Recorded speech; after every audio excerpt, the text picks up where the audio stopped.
Hello, friend. This is Ryan Hicks of TalkToProfit.com, and today I want to talk to you about givers and takers. Now, this is not going to be, when many people talk about giving and people who are taking, it gets into charity and welfare programs and stuff like that. I'm not even talking about any of that. I'm talking about some basic principles that work in the universe that will work against you or work for you, depending on what you do. So let me define some things here. A giver is somebody who contributes, who produces products, services, whatever it may be, for other people. A taker is someone who consumes more than they produce. So this doesn't have to be where people are talking about, oh, these people are on welfare and that and this. They're just takers. There are people who work every day who are takers. They are not producing more than they're getting back. And I want to talk about a different way of looking at giving. Now, I'm not saying you call yourself a giver just because you are producing more, but this is an interesting way of looking at it. You know, Jesus said, "Give and it shall be given unto you, good measure pressed down and shaken together shall men give into your bosom." But that applies to anything you do in life where you are creating a product, creating a service, not just what people think about charitable giving only. It applies into your business as well. If you have a product and you give it to somebody for a certain amount of money, yes, they're paying for it, but if you didn't offer that product, you wouldn't be getting the return back for it. And this is why so many people don't get a return back, because they don't have something that is worth more value than they paid for it or than they have invested in it. They don't have that to sell anyone.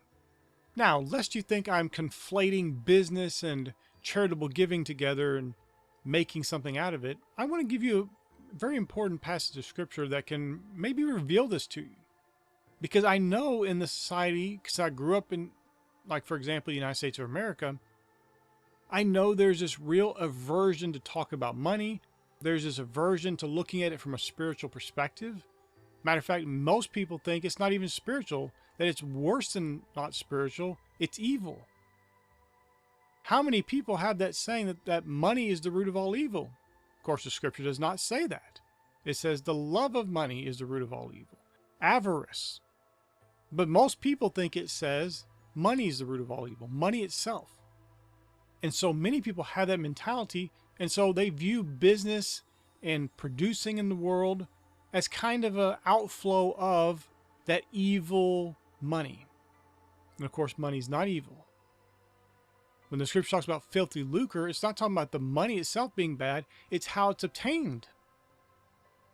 The same $100 bill that somebody produced from selling a good product that meets somebody's needs is innocent, but in the hands of the drug dealer, it's filthy lucre because they attained it from an unethical and evil way.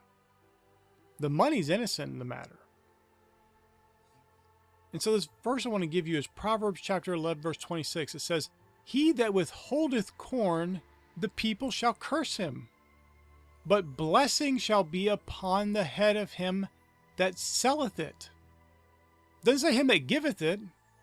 Just give it all away. You know, you're supposed to give everything away.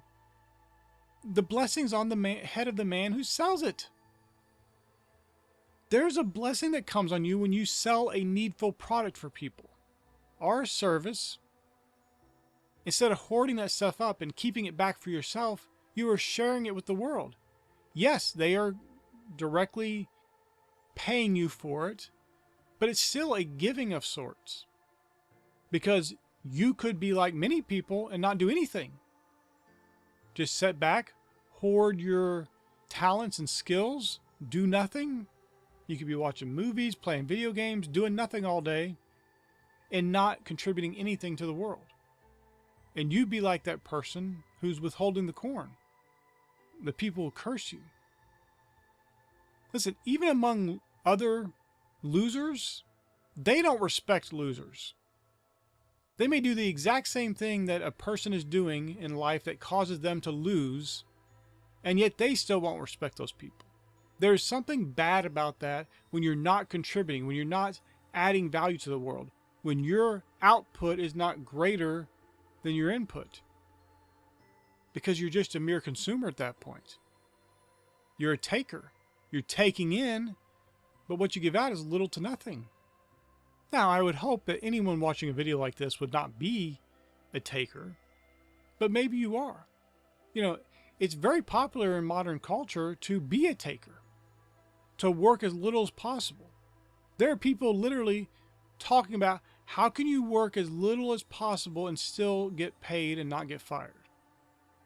If your attitude going into work is that, you've already failed. And it's guaranteed that you are a taker because you can't be producing more than you're taking in because you're looking for ways to do less. Not less in a good way, like you're finding automation and systems that can make it more efficient and effective and get your work done in half the time. You just don't want to do as much work as you should, as you're getting paid for. Of course, those kind of people aren't going to be watching a video like this. They're going to be watching videos about how to steal from their company, how to get by with doing the least, and all kinds of other lazy endeavors. So for the people who would watch a video like this, I want to encourage you.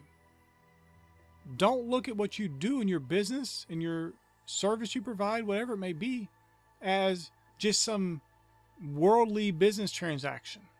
Look at it as giving. You're providing a needful service, a needful product for people that they value. Remember, blessed is the man that sells the corn. There's a blessing for that person. You are blessed because you are providing service and you are contributing and you are giving more than you take in. And that's something mighty because that's what the Lord does. Look at his creation. Look at the vast wealth and resources we have in this universe that God just freely gives. You need to operate in the same manner. Now, for this particular perspective, talking about business, the giving does not mean giving away for free. It means providing it for someone to purchase. But when you do give like that, and it's a needful product, it's a needful service, people are going to take you up on that. They're going to want to buy it from you and pay you for it and get the benefit that they're desiring from it in return. And you, consequently, will be more blessed. And you will receive even more. Because you're providing needful value to the world. You're providing value that God has created you to provide. God didn't create humans to sit around and do nothing. Even in the very beginning with Adam and Eve, what do you see? Before Eve, Adam was put in the garden to keep it, to tend to it. He had to provide value. And modern culture has gotten so far away from that. The inclination to providing value and increasing and improving yourself, being better in all that you do, and providing more value to the world has gone by the wayside. Sure, businesses talk about it, they at least give lip service to it, but how many are really doing that? Are you getting out there and providing value to the world? This doesn't matter if you work for somebody else. Maybe you're not an entrepreneur and you work for somebody else. Can you provide more value to that company? This does not have to mean that you work overtime for no pay, or you do things off the clock or anything like that. It's just when you're at work, can you actually be working and providing the greatest value possible? Many people aren't. They're on social media. They're talking frivolity, sports scores, reading, doing all kinds of things that aren't part of their job. So can you make sure that each and every day, whatever you do, whether you're an entrepreneur, whether you work for somebody else, that you are providing the greatest value you can for your customers, for your clients? If you work for somebody else, your boss may be your customer, or some higher up is your customer. Are you providing the most value for them? And really look at life that way, as a giving, not just a taking. You will become that giver, that blessed giver who sells the corn, and not that cursed taker who just withholds the corn, keeps it back for themselves, and doesn't provide any value in the world. My friend, I pray this is a blessing for you. May God bless you richly.